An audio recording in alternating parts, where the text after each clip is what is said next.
നമ്മുടെ ഇന്നത്തെ വീഡിയോ ഒരു സ്നാക്സ് റെസിപ്പിയാണ് കേട്ടോ. പക്കാവട. ഞങ്ങളുടെ നാട്ടിൽ ഇതിനെ കൊക്കുവട എന്നാ പറയുക. വളരെ എളുപ്പത്തിൽ തയ്യാറാക്കാൻ പറ്റുന്ന ഒരു റെസിപ്പിയാണ് കേട്ടോ ഇത്. കൊക്കുവട തയ്യാറാക്കാൻ ആദ്യം തന്നെ കുറച്ച് ഇൻഗ്രീഡിയൻസ് അരച്ചെടുക്കണം. അതിനുവേണ്ടി 6 അല്ലി വെളുത്തുള്ളി, പുതിനയില ഒരു 10 എണ്ണം, കുറച്ച് കറിവേപ്പില, 15 ഇല എടുത്തിട്ടുണ്ട്. ഇതെല്ലാം മിക്സിയുടെ ജാറിലേക്ക് ഇട്ട് കുറച്ച് വെള്ളം കൂടി ഒഴിച്ച് അരച്ചെടുക്കണം.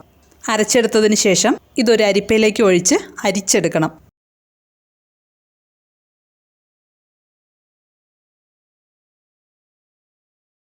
അടുത്തതായി 1 കപ്പ് കടലമാവ് ബൗളിലേക്ക് ഇട്ട് കൊടുക്കാം.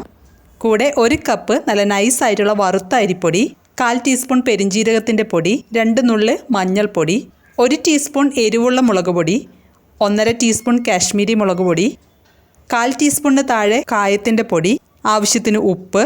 ഇതെല്ലാം ബൗളിലേക്കിട്ട് നന്നായി മിക്സ് ചെയ്യണം. ഇനി വെളുത്തുള്ളിയും കറിവേപ്പിലയും പുതിനയൊക്കെ അരിച്ചെടുത്ത ജ്യൂസ് ഒഴിച്ചു കൊടുക്കണം.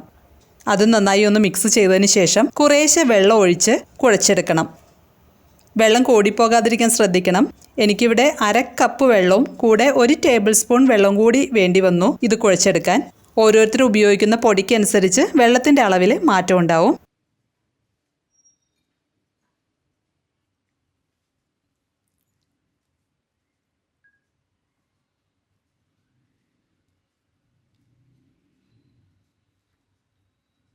നല്ല മയത്തിൽ കുഴച്ചെടുത്തിട്ടുണ്ട്.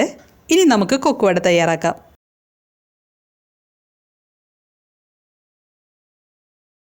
കൊക്കുവടയ്ക്ക് ഈ ചില്ലാണ് ഉപയോഗിക്കുന്നത്.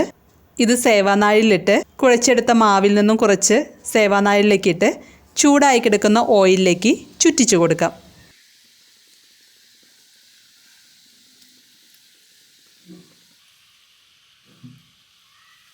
പെട്ടെന്ന് തന്നെ റെഡിയാവും.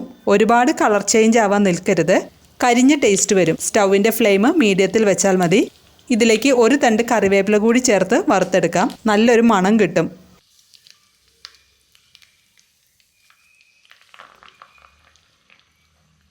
ഒരു സൈഡായാൽ മറിച്ചിട്ട് കൊടുക്കാം. ക്രിസ്പിയായി വന്നാൽ എണ്ണയിൽ നിന്നും കോരി ടിഷ്യൂ പേപ്പറിലേക്കോ കിച്ചൺ ടവലിലേക്കോ മാറ്റാം. കൊക്കുവട റെഡി ആയിട്ടുണ്ട്. വളരെ എളുപ്പമാണിത് തയ്യാറാക്കാൻ. എല്ലാവരും തയ്യാറാക്കി നോക്കി അഭിപ്രായങ്ങളും നിർദ്ദേശങ്ങളും കമൻറ്റ് ചെയ്യണം. അതുപോലെ വീഡിയോ ഇഷ്ടമായാൽ ലൈക്ക് ബട്ടൺ പ്രസ് ചെയ്ത് ഷെയർ ചെയ്യാൻ മറക്കരുത്.